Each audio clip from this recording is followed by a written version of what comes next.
Book TV recently visited Capitol Hill and asked Democratic Congresswoman Dina Titus of Nevada about her reading list. Well, mostly, unfortunately, I have to read news analysis and policy white papers and academic journals.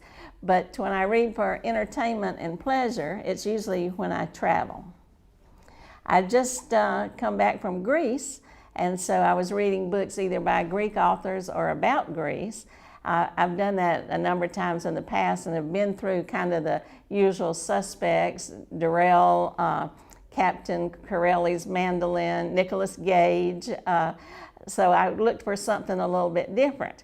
And this time I read a book that's called The Silence of the Girls. And this is by Booker Award winner, Pat Barton, a British writer. And it's the Iliad as told from the perspective of a woman. On the lighter or maybe darker side, I read a couple of mysteries that are set in Greece. One was called Murder in Mykonos, and that's written by an expatriate whose name is Jeffrey Seeger.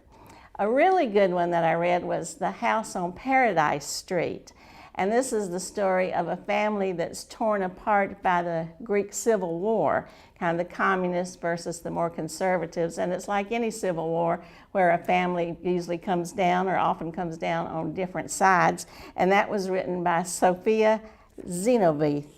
And finally, just a kind of a beach book by Maeve Benchley is Nights of Rain and Stars. And that's the story of four protagonists whose lives intersect at a Greek taverna.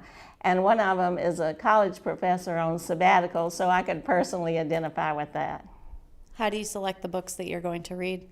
Well, there are different travel blogs on the internet I look at. The Library of Congress is great for supplying those books. Sometimes friends recommend them, and I also, on the airplane, always read the New York Times review of books for suggestions.